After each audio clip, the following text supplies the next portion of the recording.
Hey, it's Mark Bergin from the Browns Nation Station. The listeners of the Browns Nation Station can show their Browns Nation pride by going to brownsnationswag.com. The site has all the latest and best fan gear to represent your team. Again, that's brownsnationswag.com. And if you're watching the Browns Nation Station on YouTube, don't forget to like and subscribe to the show so you never miss another episode. All right, cue the music. It's time to start the show. Welcome to the Browns Nation Station. I'm your host, Mark Bergin, joined as always by fellow brownsnation.com writers, Pat Opperman and Steven Kubitza. Fellas, it's been a few weeks since we last talked. Before we start chopping it up here, loaded episode. How are both of you doing today?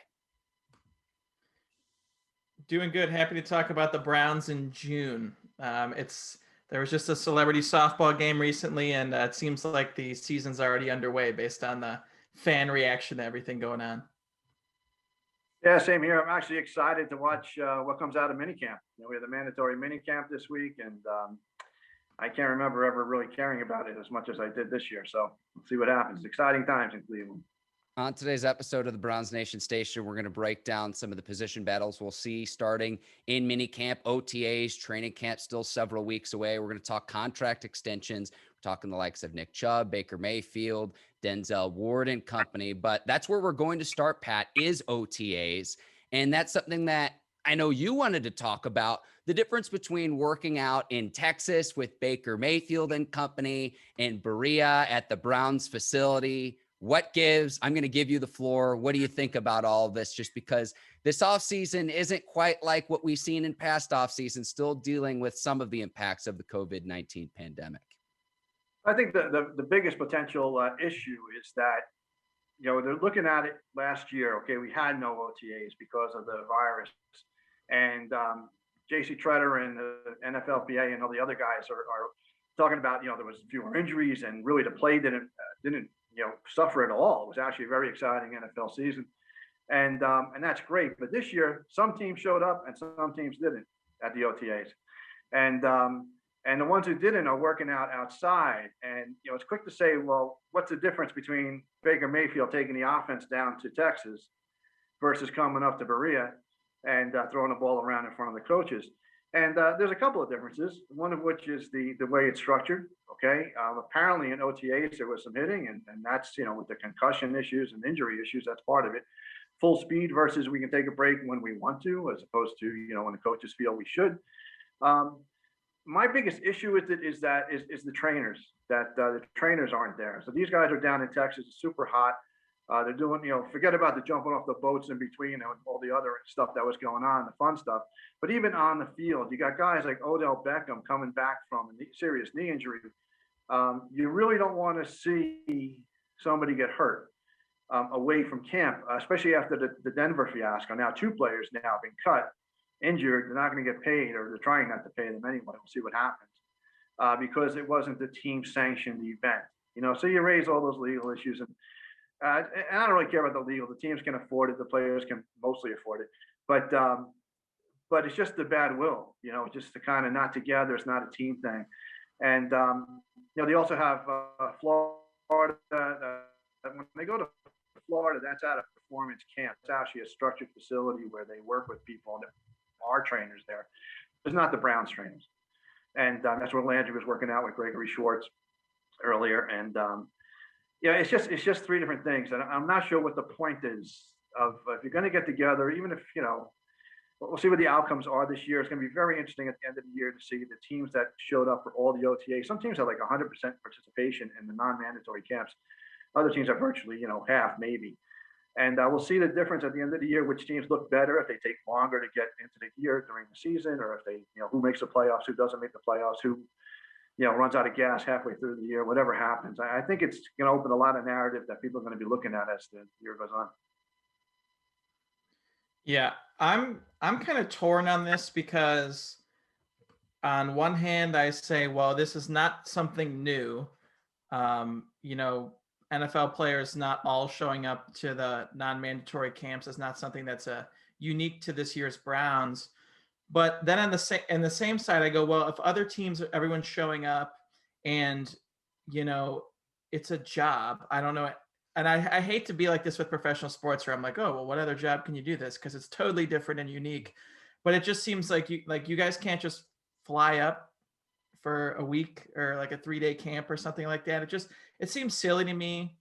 And the players say, well, we're all working out together here. But like you said, Pat, well, what if someone gets hurt?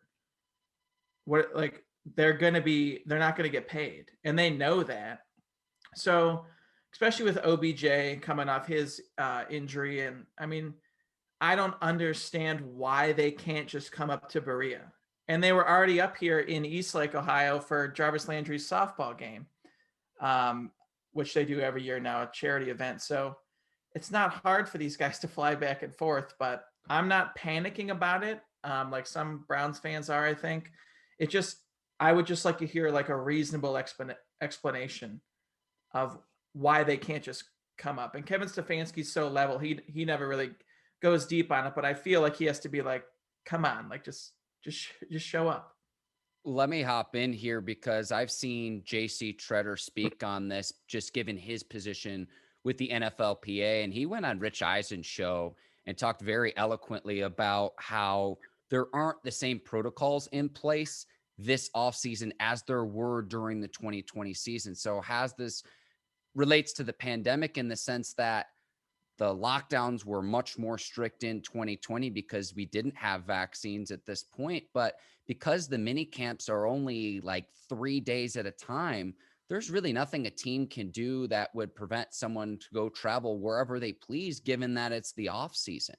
So that's one of the biggest factors. And he said, and he shut down the notion of, oh, this is designed to protect veteran jobs and that, a young player wouldn't be able to supplant a veteran who's been there for years and years and years and who's on, say, the back nine of his career. He kind of shut that down, but there aren't the same protocols in place this offseason as there were during the 2020 season. And rightfully so, because vaccines are more widely available. What I would say is someone who's been vaccinated, this is just my 2 cents worth.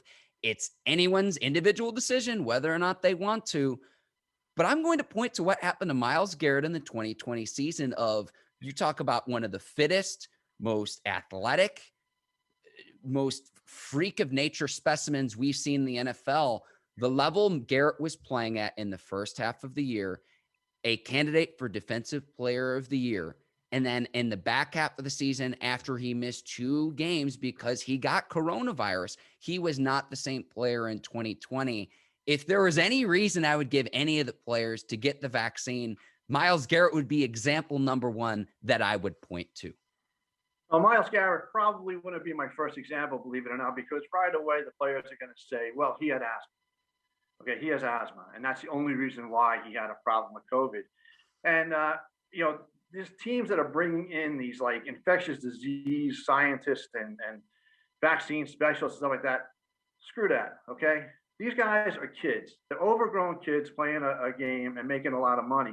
And when we deal with kids, I go back to my high school days and college days, and you need to scare them, okay? So you're saying about Myles Garrett, they need to see that story. That's great. Look what happened, pre and post COVID to Myles. Denzel Ward played in Kansas City, but he was sucking wind. He was on oxygen the entire time. That was his first game back from COVID also. But I would go to a little deeper, okay? Because you don't have to have asthma to get knocked for a loop by COVID, all right? I would show up. I would call my daughters in. My daughters both worked on the front lines as nurses in COVID units. I'm a former nurse myself. And there were people age 20, 30, 40 years old with no medical history, strapping young men who were on ventilators for years and who are still sick a year later. They still can't get their head together. They're constantly in a cloud. Other guys have neurologic tics and stuff since COVID. Massive amounts of heart and lung diseases post-COVID a year after they had the disease. And this is the people I want to have talk to the NFL players. This 21-year-old, 22-year-old guy saying he needs more information. No, you don't need any more information. The vaccine is safe, it's effective, it works, and it could save you from a lifetime disability. And short term, it could end everything you have going for you as far as your career. And that's what I think they need to hear. They need to know that this could just completely destroy your life or your livelihood, at least in the NFL. Pat, let me hop in here though too. But that's exactly JC Treader's point, in that we're dealing with the back half of this pandemic now, is the sense that all of the precautions that teams took during the 2020 season, They cannot do that during the offseason because they can only have the players for 3 or 4 days a week at a time. So those other 3 or 4 days, the players are free to do whatever they please to do. Yeah, I mean, I would almost say that I would, if I was the NFLPA and I really cared about my members, I would tell them, you cannot participate in the OTAs unless you have a vaccine. That's what we're recommending. And, and even then it's questionable. His other argument was the injuries. We saw the data last year. There were far fewer injuries to NFL players last year compared to years previous. And the NFLPA is quick to point out that it's because of the lack of offseason hitting and other work that they did. And that's possibly a good argument. Right now it looks like a great argument. But it's only 1 year of data. We've had years before where there were fewer injuries, where there were more injuries, where all the quarterbacks got hurt, where all the running backs got hurt. So injuries don't always carry a perfect pattern to look at. But it certainly is worth looking at a couple of more years. I'm kind of on board with Treader for skipping the voluntary OTAs. And I'm also on board with not having any hitting at the mandatory camp this week. I just think that's stupid because of the concussion issue, if not anything else. But I do think that even, unless you're vaccinated, you shouldn't be anywhere near the team. This is my take on it. Yeah, just really quickly. I mean, I'm also fully vaccinated and, dating a nurse. So, and a lot of friends who are nurses. And it's something where, like, when you see Montez Sweat in Washington saying, like, I'm probably not going to do this or whatever. The NFL's, they can just say eventually, like, you can't be around the team. Not paying someone would be a legal issue. So, but for me, it's like, I get what, I'm kind of with Pat here is what I'm trying to say is that, I'm fine with people not showing up and also not showing up because of the precautions that aren't in place because it's just a 3 to 4 day camp. But it's just silly to me, but I don't want to get too deep into it because seeing people saying like, I'm not going to get that. I'm like, my brain can't really even fathom that. And I do think that there are case-by-case bases in terms of if you have something medically where exactly. maybe it may be something you don't even want to publicly disclose. So just by and large, I would encourage anyone to get a vaccine, but it's going to be each individual's decision. But I do think it's interesting that the members and the staff members of the team are encouraged to get vaccinated, yet at the same time, sometimes the players aren't held to the same standards. Now, part of that is, you get into HIPAA rights, you get into what, players' rights are through the NFLPA and everything. And it gets dicey. Pat, hop in here and correct me if I'm wrong. Go ahead. HIPAA counts as far as like, I don't have to tell you I have asthma. Okay. Yeah. But count when it comes to vaccinations. Okay. Vaccinations are a public health issue. So HIPAA does not apply. Okay. I need to know if you have a vaccine or not. You can't tell me that. You can't throw HIPAA in my face and say, I don't have to tell you. That's a different animal because it's public health. But that being said, change the topic a little bit too. Some of the good things that might come out of this could lead to some permanent changes, okay, and positive permanent changes. The Browns this year, they're all smart and everything. They really made the most of their smaller camps. A lot of players who really need the work got some real personalized attention. The rookie camp, they brought in like only 6 UDFAs as opposed to like 10,000 that they usually bring in, and got some really up close and personal time with players who need it. And I think that you might see down the road, even the voluntary workouts may come down to, concentrating on people that need it and minimizing the injury risk. And I do think, I really kind of hope that this year there's fewer injuries because I think that will kind of put a better focus on, okay, maybe we really do need to look at our off-season, programs. There is one caveat though. There was a big study done in the Bundesliga, and it's the German National Soccer League, okay?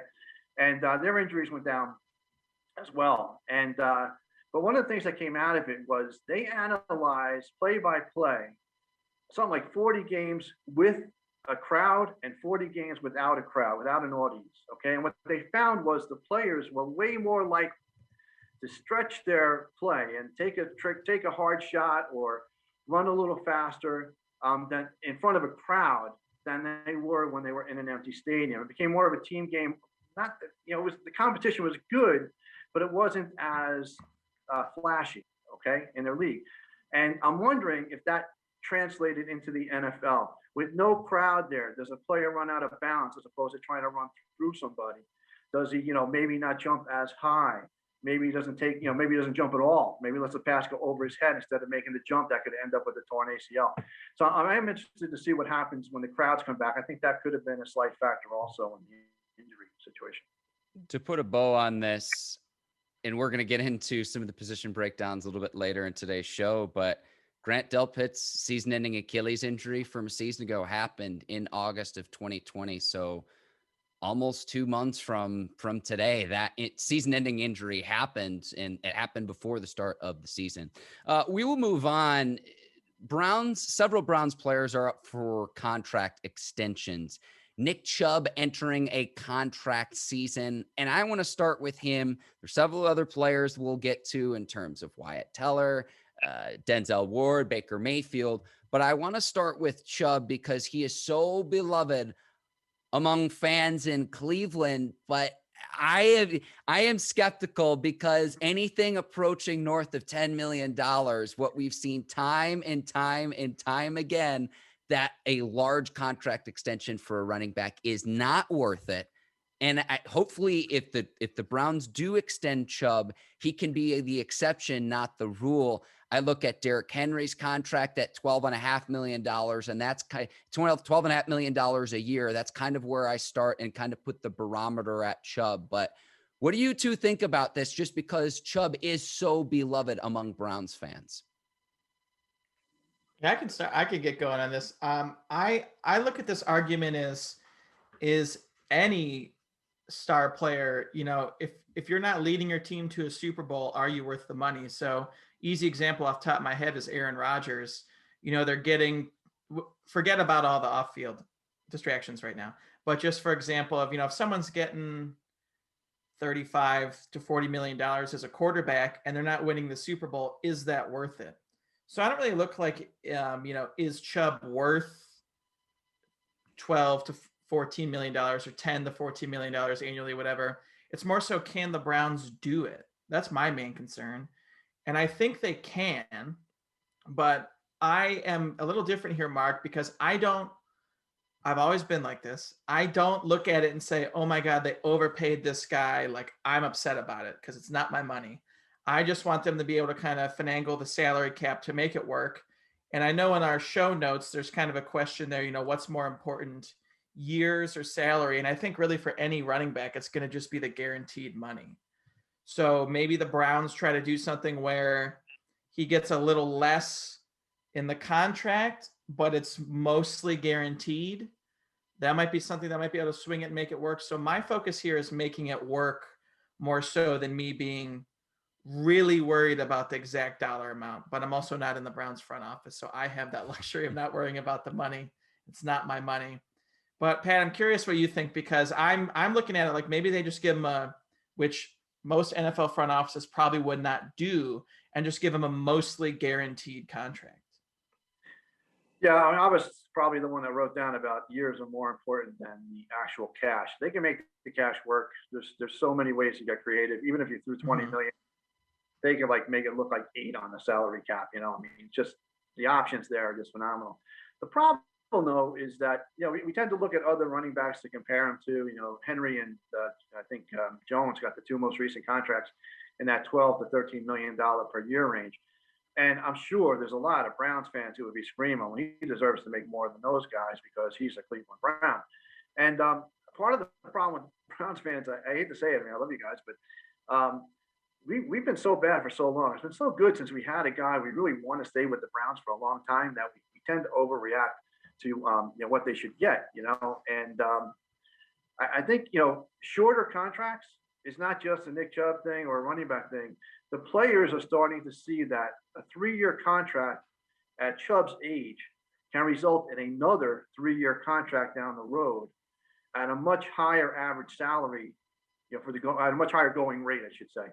And so he might not look for this monster killer contract for 4 to 5 years. He may be happy. But on the other hand, running backs don't last long. They have a horrible history of suddenly their career's over. So yeah, the guaranteed money becomes very, very important. Now going in his favor is Kareem Hunt. Nick Chubb carries the ball far less than most of the other star running backs in the league. He has less wear and tear per year, by design. Okay, so that should buy him some years of health, but it only takes one bad twist. So again, the happy medium for me, guarantee all the money if you want, up front for 2 years. Okay, tell him you're going to have, okay, look, you're going to make more than Henry. We're going to give you 13 and a half, 2 years, 27 million, most of it signing bonus. Okay, most of it signing bonus. But then after that, there's nothing guaranteed. We'll give you 2 more years at about that same 12 to 13 million per. But either make it if you want to appease the player and give him something to aim for, say, okay, if you get 1,200 years in year 2, year 3 kicks in automatically. Okay, and but if it doesn't, then it's our option. It becomes a team option, or actually make it a player option if you had 1,200 yards, because he may decide in 3 years, well, the average running back's getting 20 million, so I want to go free agency. But make it. You have to do something to kind of make the player want to sign the contract and yet protect the team. And the problem for all running backs is they are eminently replaceable. Okay, I'm looking at the tail that is running through Andrew Berry's mind is Todd Gurley. Todd Gurley would be the second highest paid running back right now if he was still on his original contract. The guy just has no knees. He's done. Le'Veon Bell signed a huge contract and it kind of sucks. So these are the lessons in the back of their mind. Not everybody, as Adrian Peterson, is going to keep running at a decent quality, and even he's not worth 15 million, but he's barely worth the 3 or 4. But it's just not likely that 3, 4, or 5 years from now, Nick Chubb is going to be Nick Chubb that we see today. So it is kind of a big thing. If you want to reward him and make Cleveland Browns fans happy, I think Andrew Berry has a knack for understanding the psychology of it. And the team atmosphere, the locker room reactions, but you got to protect yourself. So I would say, give him a nice contract for a couple of years, and then give him a couple of option years after that. You can set it on parameters or just an option, but to protect the team, because the fact is, if Nick Chubb can't run in 2 years, we can draft somebody who, behind that offensive line and the way our tight ends block, will, it might not be as good as Chubb. He might be the best guy ever. But you don't have to be that good to have a pretty darn good running game. So that's the sad reality of it for the players. Pat, that's a perfect segue. And I was nervous you were going to steal my thunder. You mentioned Todd Gurley and Le'Veon Bell, Christian McCaffrey, Zeke Elliott, David Johnson. Sometimes it pans out, sometimes it doesn't. But you mentioned the offensive line. I think Wyatt Teller's extension at the guard position is tenfold more important than Chubb's. Look at how the team struggled. They went 2-3 in the games that he did not play, played 11 games. So there were games when he was not out there and the Browns offense struggled. And it's because from an interior standpoint, you build your house from the ground up, and especially true at football. If you can run the football, how many things that opens up with this offense. To me, Wyatt Teller at 26 years old, and he doesn't have the glitz and the glam and the sizzle that you get from a Pro Bowl. Second team All-Pro. All-Pro is based on merit.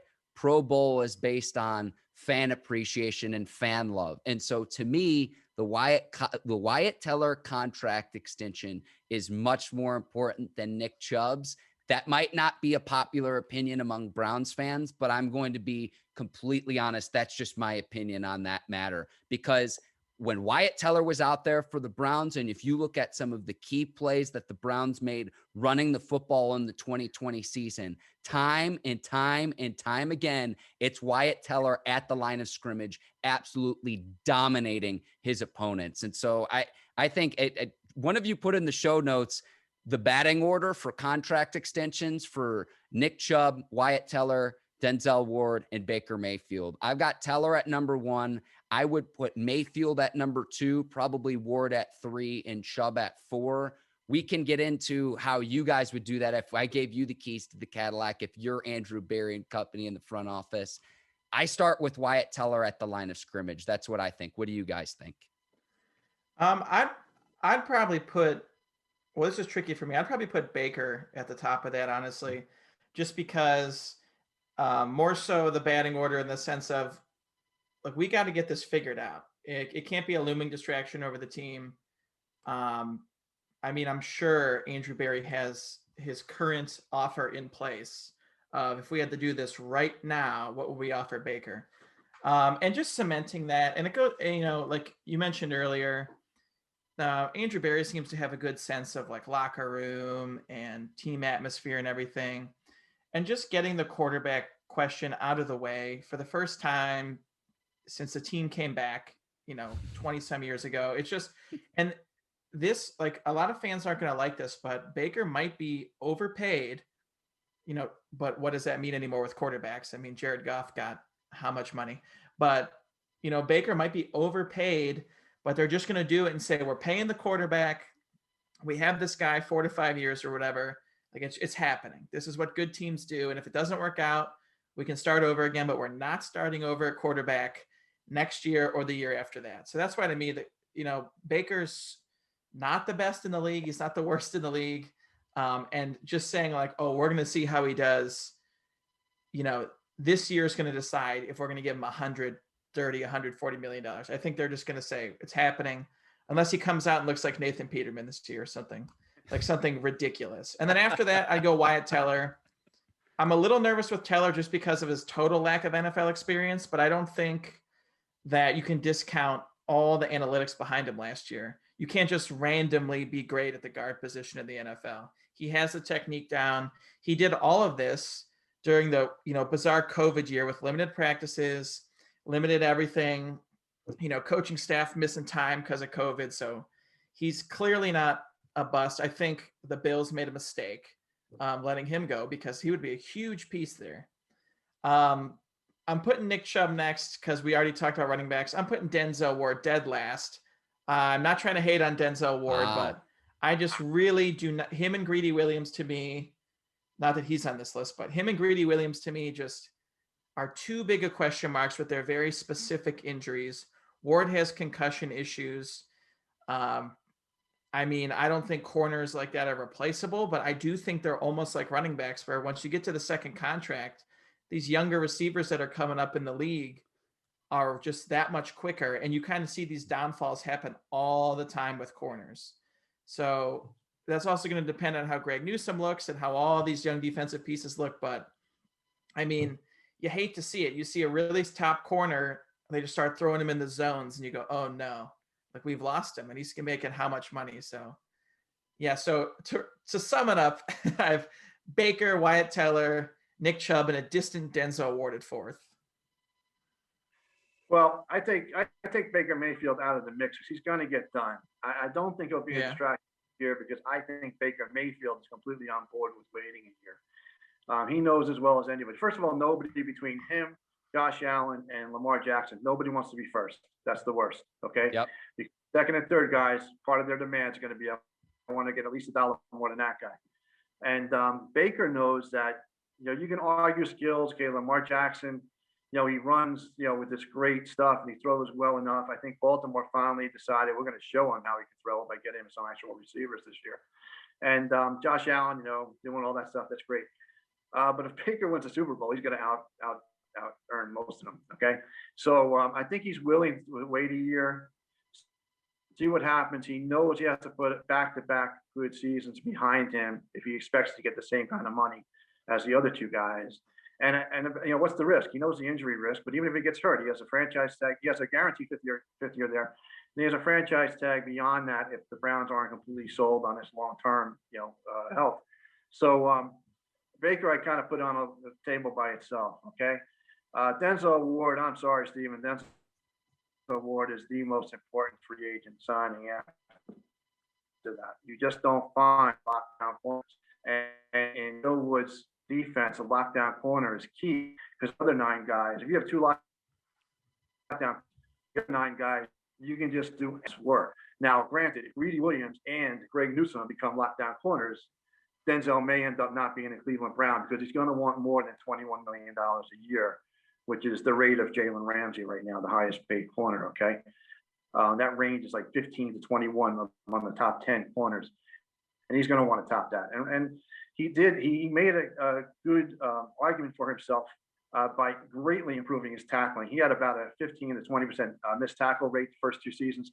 Last year it was like 6%, I think, or 8%. I can't remember. It was lower.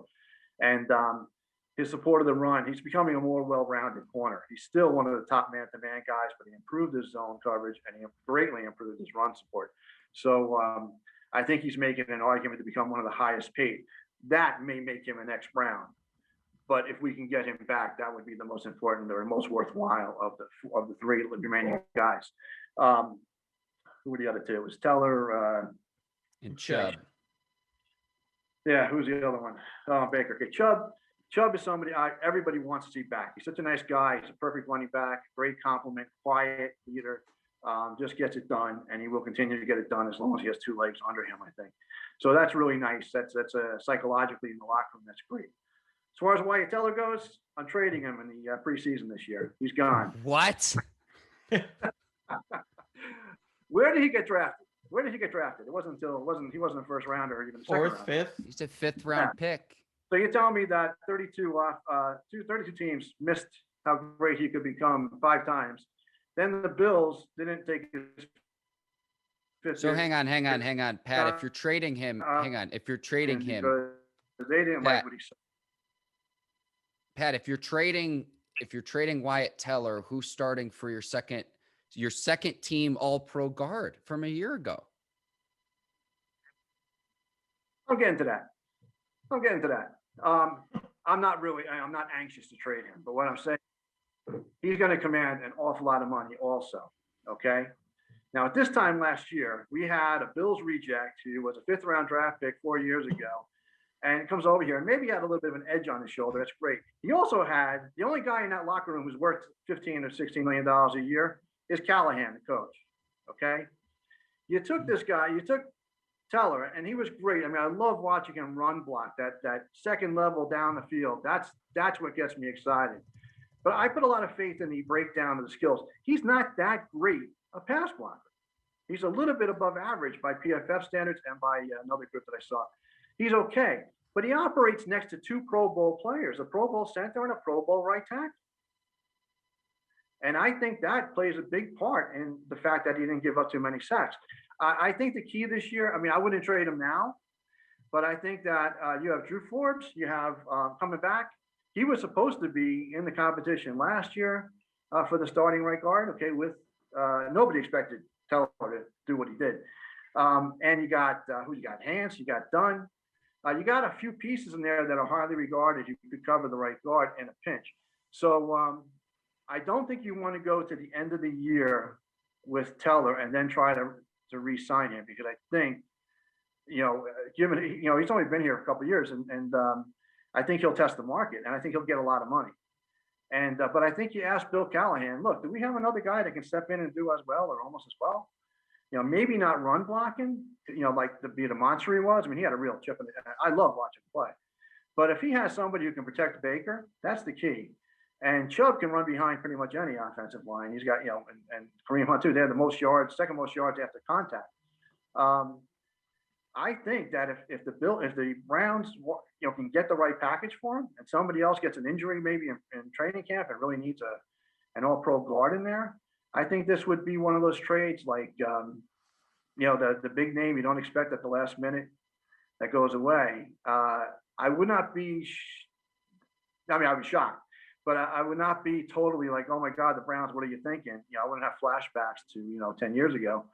But I don't think it's important to have a good offensive line. But I think I think the Browns have a few other options besides Teller who could fit in almost as well this year and probably as well by next year with Callahan, as long as Callahan's sticking around and his guys.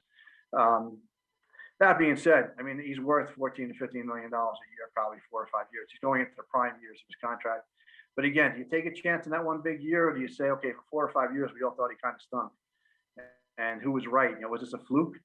Was it a fluke last year? When the crowds are back in the stadium screaming, does he continue to play that well, or what happens? So I think that if you need a chip to trade, I think that's the most tradable big, chip. But that being said, I would like to see him come back. I think that's a guy you get 4 or 5 years with. Offensive linemen play longer; they play into their 30s. So that'll be in there. The other thing to consider too, if they do decide to re-sign Teller and they give him the $15 million, per, or even more, They have 2 free agents and 2 guys with 0 salary cap hit along their starting 5. So I do think somebody out of their starting 5 is gone after 2021, just to fit, for salary cap purposes and just for whatever reason. So if they do sign Teller back to a big year, I think that doesn't bode well for their free agents. They have Conklin as a free agent, and actually he's not a starting 5, the backup swing tackle. Chris Hubbard. Hubbard is a free agent also. Bitonio has a 0 salary cap hit with a $10 million savings, and Treader, same thing, about $10 million salary with 0 salary cap hit, and that could force a change. And I think what it might come down to, okay, who's got the best possibility? Is Nick Harris going to be a better center right away than Drew Forbes will be a guard? And that may decide whether they re-sign Teller or re-sign Treader. So what is your order then for the extensions? We give you the keys to the Cadillac, Pat. What's your order among? Well, Baker Mayfield has to get done by hook or by crook. It doesn't matter if he's first, second, third, or fourth. He doesn't care. He knows he's getting money. That's a no-brainer. So I put that on the no-brainer list. And then I would put Ward, Chubb, and actually Ward, Teller, and Chubb. As much as I love Chubb. And, Okay. if it went by want to see back, he's the top guy I want back. But Ward might be the most important, and then Teller, or a reasonable facsimile thereof, and then Chubb. I don't claim to be an X's and O's expert, but I see what jumps off to me on the film. And time again, I saw on every Browns big running play, it's just like, oh, who cleared the hole, or who was the one pulling, or who's the one blocking 3 opposing defenders to the sideline. And it was Wyatt Teller time and time again. I cannot show him enough love. The Browns Nation station, if I had supreme say, would be a Wyatt Teller fan show. That's just my 2 cents worth. I'd love to see him in a Browns uniform for years to come. I'd like to point out really quick, Mark, that I said Denzel Ward is already on the decline and Pat wants to trade Wyatt Teller. So it's a normal, this is like a Browns talk radio afternoon drive-in radio show right now in June. Just remember, it's easier to teach run blocking than pass blocking. All right. And that kind of gets us, this is a good segue to the position battles headed into this offseason, OTAs, mini camp, training camp around the corner. We'll start with the defensive backfield. Pat, we were talking some before today's show. This is a position group among the corners and the safeties where I think the Browns might have to make a cut, whether it's one of the corners, the depth that they have at safety. The defensive backfield corps are a lot more stock compared to the 2020 season. You don't think that's the case. And I know you were saying before the pod that teams tend to rely more on nickel packages with 5 defensive backs, 6 defensive backs, and a dime package. So you're of the notion that the Browns aren't going to make any cuts of any of the players kind of on the chopping block. We've mentioned, the who's going to start opposite Denzel Ward, whether that's Greg Newsome, whether that's Greedy Williams. You bring in Troy Hill in the offseason, John Johnson III. I honestly think that the secondary position group is going to be it's so deep. I think that you could see one of these players get cut and potentially a team swoop in and get a very good defensive back just because it's now a position of depth for the Browns. You don't see it the same way, though. I don't want to put words into your mouth, but this is kind of where we disagreed when we were talking before the pod today. Yeah, I absolutely do not see it as a position of depth, and I'm looking to bring in another safety, if not a veteran corner. You got 3 guys at each position who you could argue are starting quality, but we don't know, okay? At safety, of course, as a starter. I'm sorry, what am I talking about? Safeties. Yeah, the 3 safeties. After that, what do you got? You got Sheldrick, Redwine, and 3 guys who haven't played, I think it was 1 snap between the 3 of them at the pro level on defense. No love for the Jim Thorpe winner, for Grant Delpit, the Jim Thorpe winner out of LSU. No love there. Johnson and from last year, Harrison.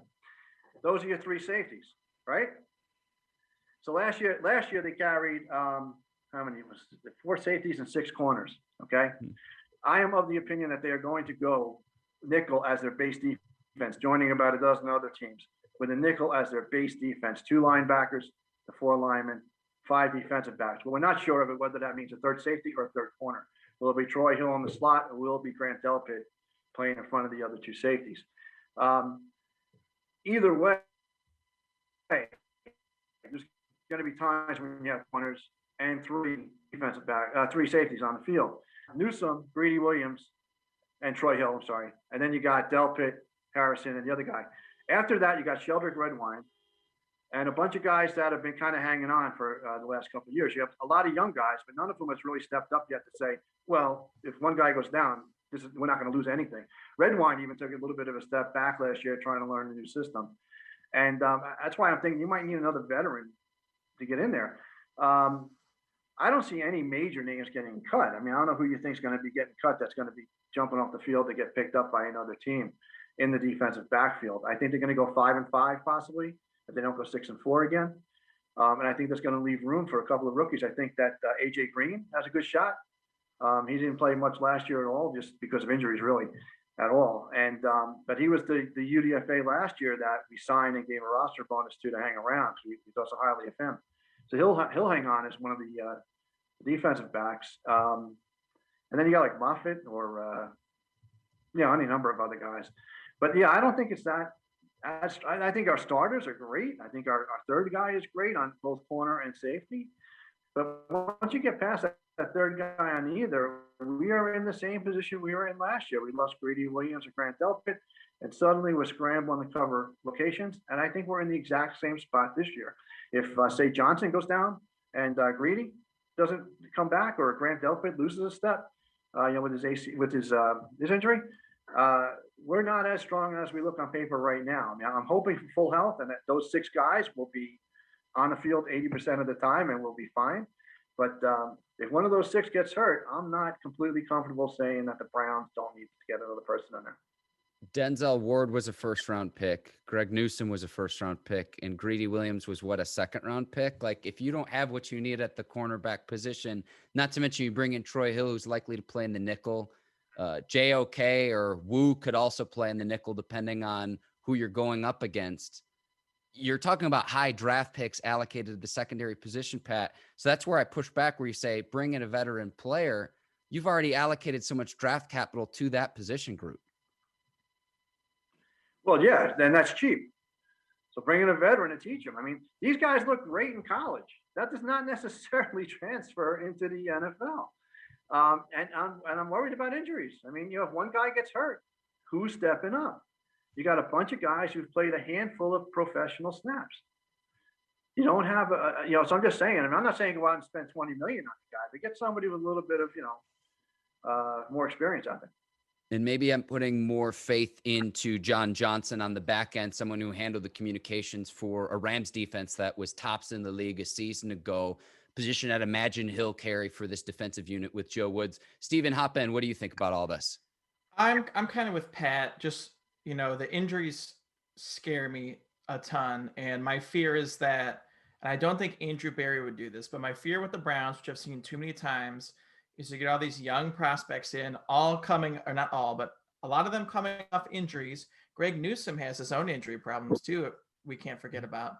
So you can't just say, all right, these young guys, we are in great hands. It's, they were good in college, like Pat said, but are they going to pan out in the pros? Can Delpit stay healthy? Can Newsome stay healthy? Can Ward stay healthy? I mean, it goes on and on.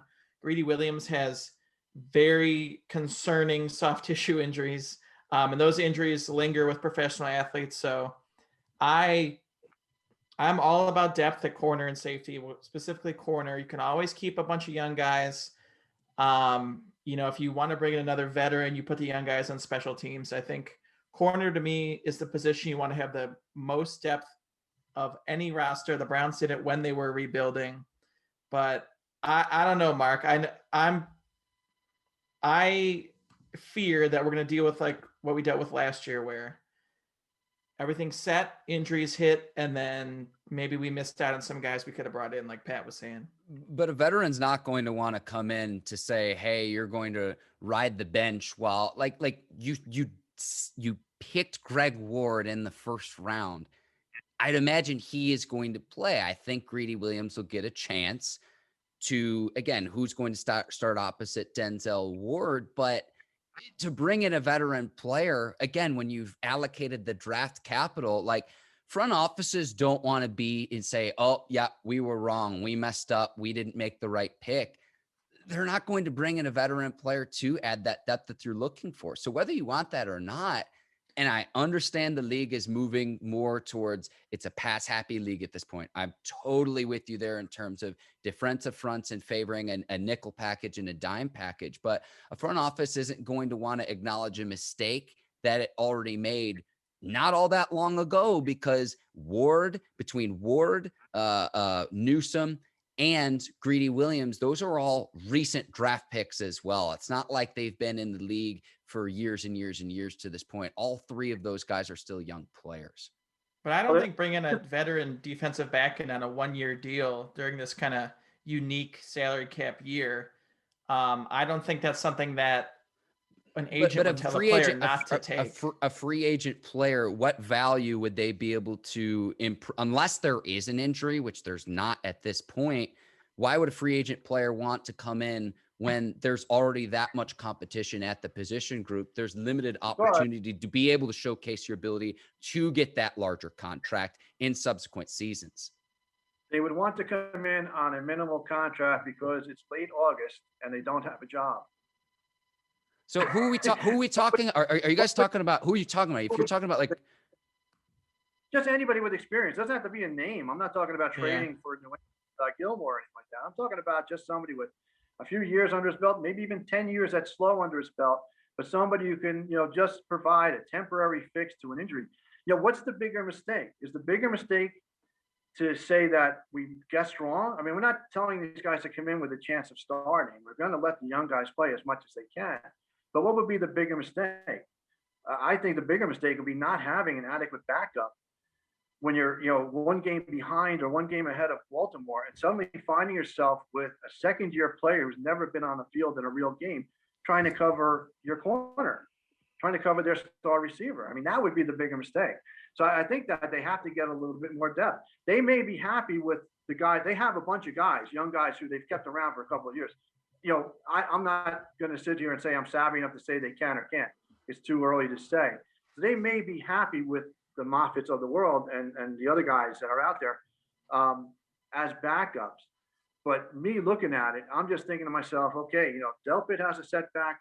If Greedy Williams' arm, starts to become a problem, if Newsome, twists his hips really well, but constantly finds himself, 5 yards behind somebody halfway through the season, there's got to be somebody else that you can turn to with a little bit more confidence than what we can now. See, I think the LSU boys between Greedy Williams and Grant Delpit are going to help each other find the fountain of youth. It's just my 2 cents worth. I hope so. I hope that fountain of youth translates to stronger muscles and tendons, but you have to have faith, though. Like you're saying, Mark, the front office has to have faith.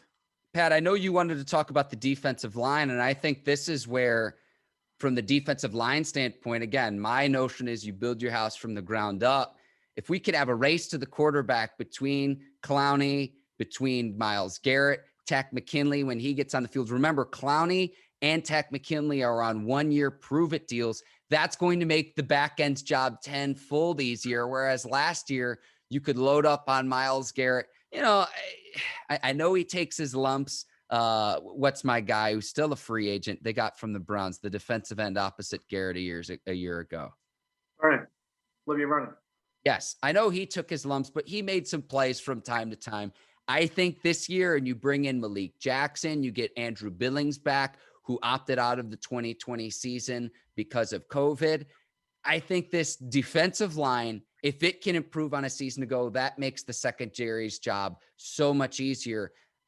I don't know if you had that other than Myles Garrett a season ago. It seemed like this was a bend but don't break defense, and we were waiting for Myles Garrett to create a player, to create a turnover time and time again. I think you're going to have a race to the quarterback, and I think that's because both Clowney and Takk McKinley are on 1-year prove-it deals. They're going to want massive contracts after the season because they ball out in 2021. We can probably do a whole show just on the defensive line this year. One of the most interesting things is that last season, the Browns gave up almost twice as many points in the fourth quarter as they did the rest of the game, in any other quarter, I should say. It was 6 in the second quarter, 9 in the quarter in the fourth quarter, and then only 4 and 5 in the first and third. So it indicated they were tired in the fourth quarter. And one of the things that Joe Woods mentioned is that he wants to expand the defensive line rotation. Now, what does that mean? Does that mean 60 defensive ends? Does it mean 5 ends and 5 interior guys? You know, you have the Jadeveon Clowney swing deal. He can go in and out. So how many people are we carrying on the roster? Last year we had Vernon, and you had Miles, and then you had Joe Jackson and Dustin Porter Gustin, who every time they were in there, you never noticed a problem, which says a lot. It wasn't like they made a lot of big flashy plays, but you didn't see them getting run over for 20-yard gains either. I mean, they held their own very well.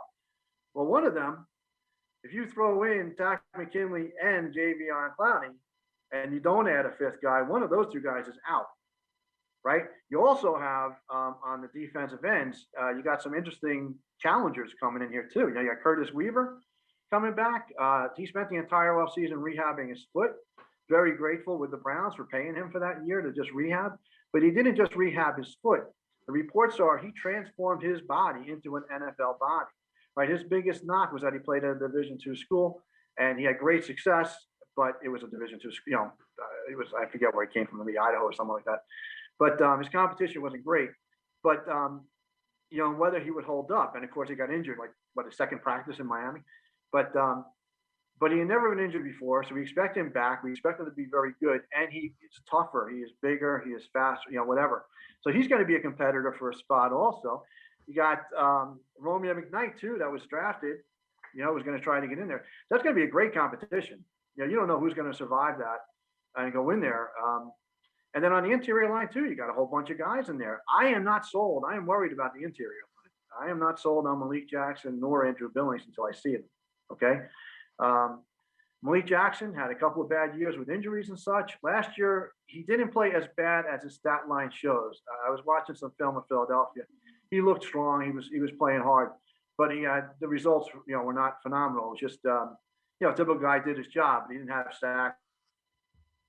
He didn't have a lot of tackles, you know, like that in limited time. You know, last year was his beginning to come back.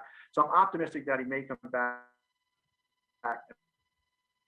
force again, but there's no guarantee with that. Andrew Billings took the year. Reason Buffalo let him go too and free to take his 5th-year option. So, you know, we don't know that they're going to be Houston and Larry Ogunjobi. We don't know. Now they got great guys. They got 2 as a veteran backup. If one of those 2 guys falters up front, and I like Tommy Togiai, and I think Marvin Wilson has a good shot. The UDFA making the team. It's not out of the realm of possibility that 2 rookies could be your starters. It's not out of the realm of possibility that Damian Square could be one of the starters. I mean, it's just so many variables. And to me, right across that line, the ends and the interior is going to be the competition to watch in training camp. It's going to be great. Yeah, to me, this is a position that's more of a training camp discussion because, you know, you do have some veterans in there. Maybe they start dealing with injuries, but this is my ideal roster construction where you bring in too much talent and let them kind of fight with each other to see who wins out. A little different maybe than what we were discussing at other positions, but, you know, at the tackle and the end spots on defense, I mean, it's tough to even predict who, like for me to say, this is who's gonna win the job. Because when you just looking at the Browns roster, it's like a majority.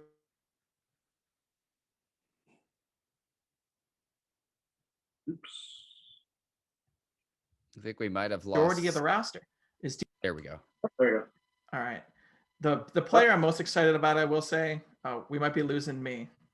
We got you again, Steven. We got you again. Go ahead. Perfect. I'm going to make such a bad point that Zoom is booting me off the call. The player I'm most excited about on the defensive line is Marvin Wilson. I really want to see how he reacts in a professional environment. You know, playing at Florida State, you can make the argument, well, the coaching situation was all messed up, but then also, hey, you're at a Division I program. You can't be messing around. But I don't like to judge 19 to 21-year-olds, because I think if I was judged then and I was in like interviewed in the newspaper, I'd be like a pariah. So I'm very excited about him. I think that, that there's no limits, like to what this line can do. I can't say we're finally going to put you in some real professional structure. I mean, he could be an all-pro player, or they could boot him out first week of July. So it's kind of just a fun thing to see. And I mean, if he doesn't work out, it's not like there's a shortage of talent around. Yeah, I think the defensive line battle on both the end and the interior is the best example of what Cleveland Brown fans will see for possibly the first time in a long time. And that is a bunch of quality players trying to outdo each other. Which one of these guys who could start won't, because he slacks off in camp or there's a surprise, as opposed to past camps where you put a bunch of mediocre guys in the field and prayed one would step up. So I think that's a little bit different. We actually, the quality of the competitions is going to be much higher. And I think it's especially at the defensive line. You mentioned Marvin Wilson, and that just warmed my heart, because the clip of him absolutely dominating Mekhi Becton in college has been playing on loop in the Browns Nation Slack chat.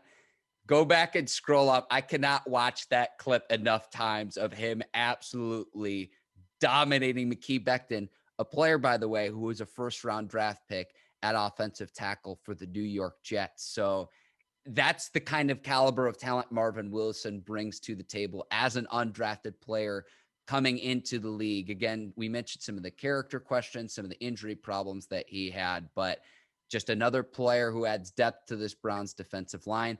One guy I got to show love, and it's because he went to my alma mater, the University of Missouri, Jordan Elliott. Don't forget about him as the Browns try to figure out what they're going to do on the interior, filling that void left by Sheldon Richardson, who's still a free agent at the time of this recording, Larry Ogunjobi as well. So how the Browns address that from the interior is going to be one of the things to watch headed into training camp and into the preseason. I want to go on the flip side of the ball really quickly before we wrap up here. The receiver position has a ton of depth. I'd imagine you start the Browns receiver group with OBJ coming back, Jarvis Landry, who is an absolute warrior in staying on the field. So those are your 1-2. I'd imagine Rashard Higgins is like your third receiver. Now, which of those guys you want to put in the slot kind of depends on how you want to match everyone up, just because one's going to be an X, one's going to be a Y, one's going to be in the slot. But what the Browns do at the receiver position, you're going to have Jarvis and OBJ at the top, but there's a lot of depth there as well. How do you guys see that shaking out as we head into the offseason and as we head into mini camp? Yeah, this is a position for me where I want to cite what Pat just said. The Browns used to have a bunch of mediocre guys going up against each other, and you get a lot of preseason all-stars or training camp all-stars, but who make the team. But this year, I don't think that's even possible. So if we say OBJ, Landry, and let's just say Higgins, because I'm biased and he's my favorite player. After that, I mean, Kadero Hodge got a lot of time on the field last year. He's, he kind of comes in, you go, who is this? But then he's out there all the time. They like him in the offense. And then if we want to take another player who just showed flashes last year and had some huge catches, is Donovan Peoples-Jones. And after that, I mean, are they going to just move on from Ryan Switzer, who they just brought in? Derek Willie's got some time on the field too, who's a different, big-bodied receiver at 6'4". I mean, I really, and we're kind of including Higgins as the third. Maybe they don't like Higgins. I have no idea. But if I had to really just run through 5, it would be the big 3 we mentioned, and then probably just go Hodge and Peoples-Jones. But maybe I'm just biased from last year because get some young guys in training camp and they say, oh, they are 10 times better than those other 2 guys. So I'm just excited that they're bringing in a surplus of talent and real talent, not just using talent as players like in 2016 and 17 when they brought in a bunch of players who kind of all stunk. But this year it's just really fun to see. So Pat, I'm curious, am I off with Higgins at least in your eyes? No. Actually, if you thought that trading Teller would be ridiculous, wait till you hear what I say now. Wide receiver, the biggest question in wide receiver is going to be how many are on the roster. Okay, Last year there were 6, but that included JoJo Natson, who was there purely for his kicking and punt returning. Okay, now they need a kick and punt returner to come out of that. Do they trust? I think one of the questions will be: do we trust Donovan Peoples-Jones or one of the rookies to do that? Can Schwartz grab a? We know he can grab kicks. He was a great kick returner. Can he possibly grab or actually it was Felton? I'm sorry, Felton was a kick returner. But can they grab a punt and be safe? Okay, Donovan Peoples-Jones, Dearness Johnson, they fielded punts and kickoffs. The best thing we can say is that their names didn't stand out because they didn't make any mistakes. There's a lot to be said for that. But neither one of them looked like a real threat to run one back for a touchdown either. So that may save JoJo Natson and or Ryan Switzer, one or the other, but not both. I think the rest of the wide receivers, it's going to come down to analyzing the needs more than the skills. What does the team need? And I think, you have Jarvis and you have Odell up front. No doubt about that. That's your lockdown. You can put money on that. Okay. Those are your 2 starters. After that, the problem's going to be you have Gregory Schwartz, okay, who you drafted. There is no way in hell he's going to survive the practice squad. We will lose him. Okay. He's the fastest guy, arguably, in the NFL. Unless he really looks terrible in preseason games, he'll be gone in a flash from the practice. Have to have him there. I also don't think Donovan Peoples-Jones can go on the practice squad without losing him. So the question is, would the Browns mind losing him? Or are they going to try to save him for future years and also this year? I mean, he played well. Donovan Peoples-Jones, a little bit different than Higgins and even Hodge. Well, no, he's the same as Hodge.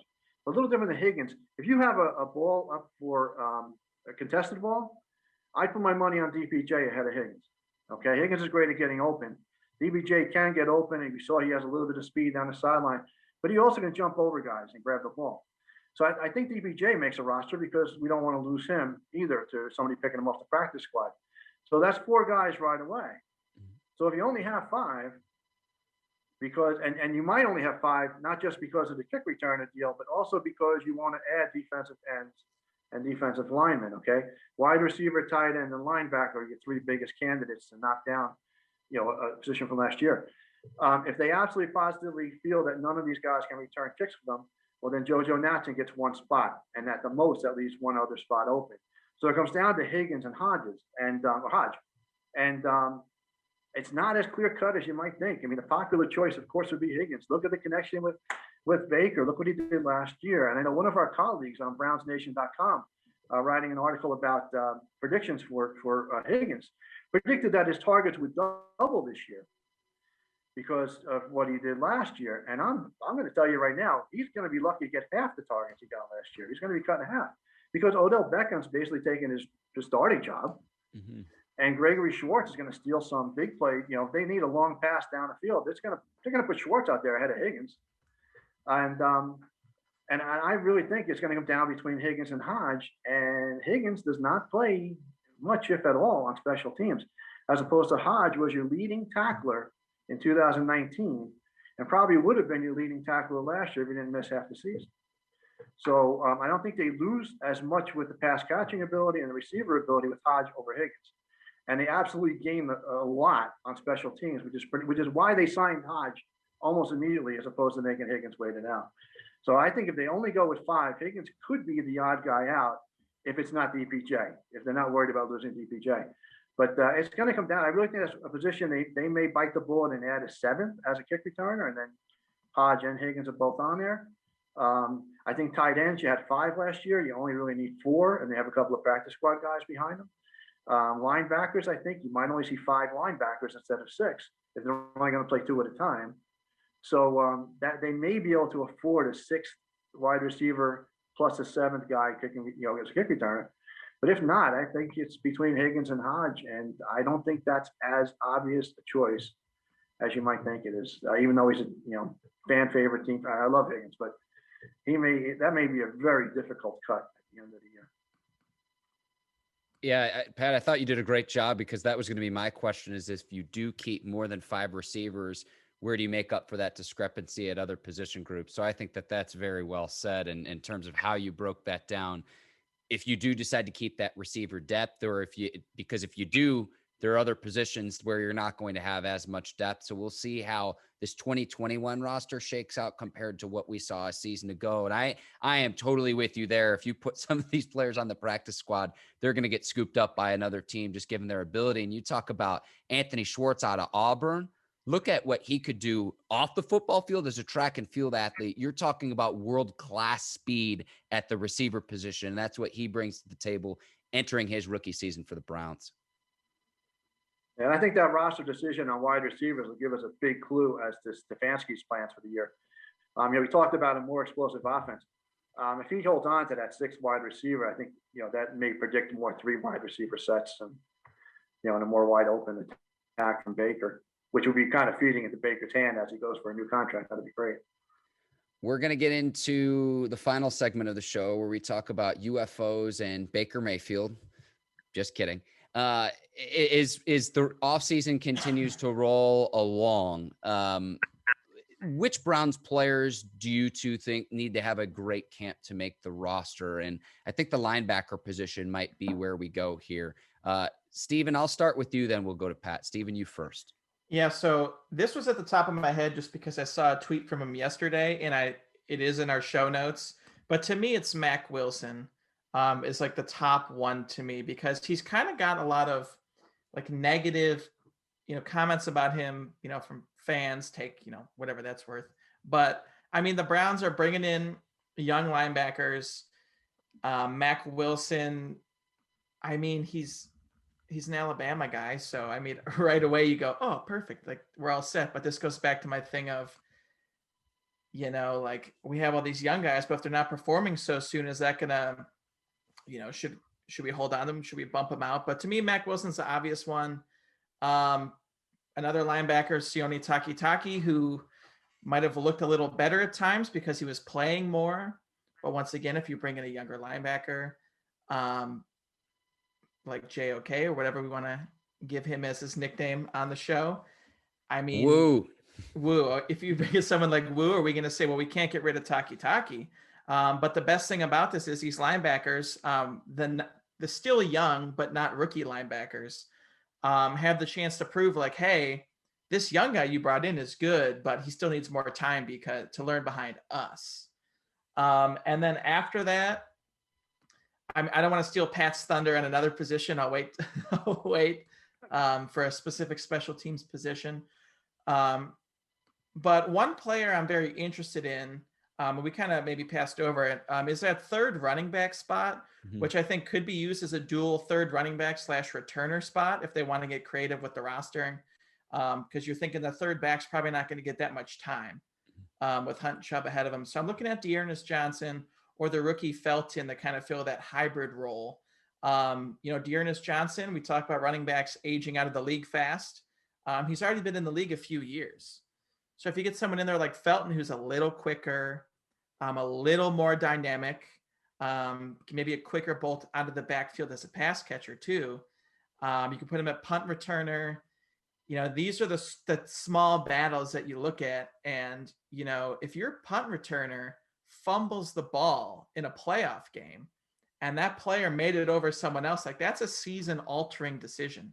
So you can't just say, okay, stick this guy back there to return punts. Like just stick him back there. It's going to be a true, like every single spot needs to be properly utilized. And maybe you go with someone like Johnson, who has a little more experience. So stuff like that is like having a bad reliever in your bullpen in baseball and just saying, oh no, we trust him. You have to be very careful. Steven, let me piggyback off this and then we'll go to Pat. I don't even think it's necessarily a return man position, but just special teams overall, whether they're an up back, a gunner, a kickoff, kick return, what have you. So I think it's just special teams overall. It might not necessarily be, okay, that third running back is the designated return man necessarily. Yeah. It might be the case, but I just think special teams by and large is really important with whoever fills that third running back position for the Browns. But Pat, what about you in terms of a Browns player that needs to have a great camp to make the 2021 roster? Now, there's actually a few of them, and you guys hit on some of them right away. I think linebacker is very interesting. It's very possible, I think, that they could only carry 5 linebackers, okay? was the mystery injury to Tony Fields, the other rookie, the fifth rounder, I think.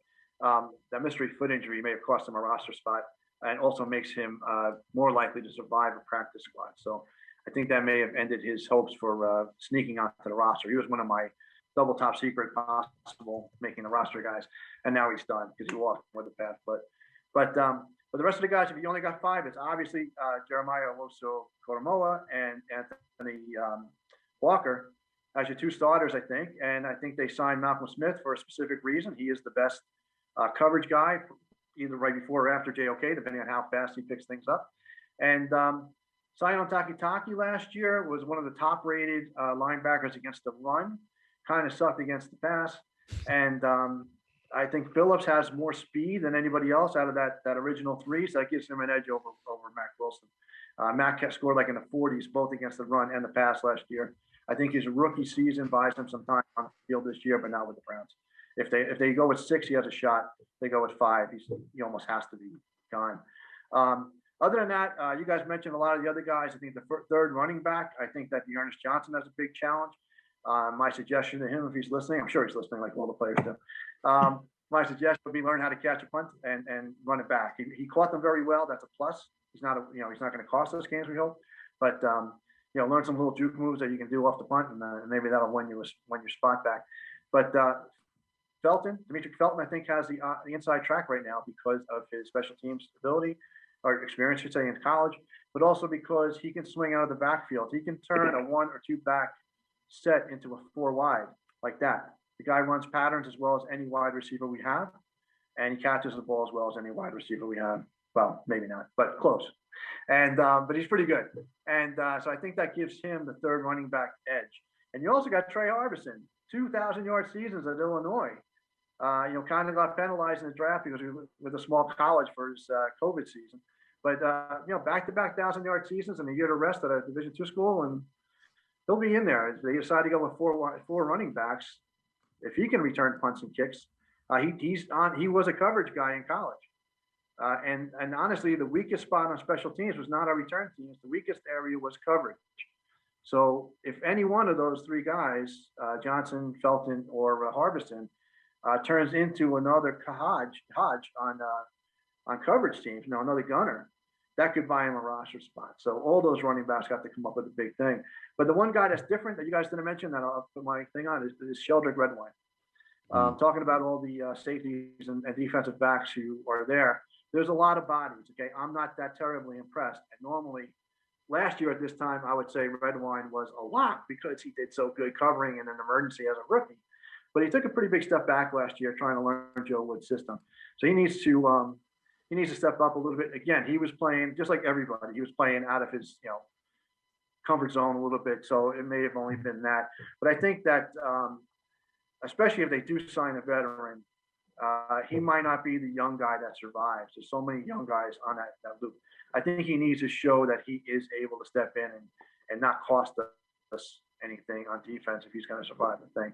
So I think Redwine is probably my guy that needs to step up as much as linebackers. I'm going to answer this question with a question, and that's who fills the void left by BJ Goodson, one of the team's leading tacklers from a year ago, a player who's still a free agent right now. So which linebacker steps up to me is something I have my eye on headed into training camp. But any final thoughts between the two of you? We've gone nearly a full hour in to the Browns Nation station. We haven't mentioned Cody Parkey at all yet. So I'd say today was a success. Most important player on the field is the kicker. So maybe we should be talking about him more and analyzing his spin rate and stuff like that, because the Browns lose the Super Bowl because of Cody Parkey. I'll never talk Browns again. But the funny thing with that, this is my final thought since I'm already talking about it, is that it's always funny to joke about the kicking position and be like, oh, well, should we have Parkey? Should we have competition? But it's like the only position in sports really where you do like one thing wrong and you're just gone. So Cody Parkey can have a perfect training camp. He can have a perfect preseason, miss 2 kicks week 1 against the Chiefs, be gone. And we're like, why do we even talk about it? So it's such a bizarre thing. But I mean, I guess they'll do the stuff in training camp where they all cheer around him and they're all missing kicks. And And no one makes one, and it's just a disaster. So I'll wait and see with that. That's my final thought. I would venture to say that if Cody Parkey doesn't win the job this year, then the kicker's not on the roster yet. Chase McLaughlin does not impress me at all. He was one of the very few kickers to rank behind Parkey in field goal and extra point percentage and number of kicks. And I don't know why. I'm just guessing that it's another COVID. We have the extended practice squads now in case you have a last minute COVID deal. That's my only guess. Is that's why we grabbed them. I don't know what to tell you. I mean, I like Cody Parkey. You guys know that he had 2 bad games, and you guys will never let him forget. But I think he'll do fine. We could do a lot worse than Parkey. We'll see. We'll see. Fellas, this is always fun chopping it up with you. I'll go ahead and sign off here. For Pat Opperman and Steven Kubitza, I'm Mark Bergin. Thank you for listening to the Browns Nation Station. Go leave us a 5-star review. Hit that subscribe button if you're watching on YouTube. Share it with your friends as well. We'll see you next time. Take care. And so long, everyone.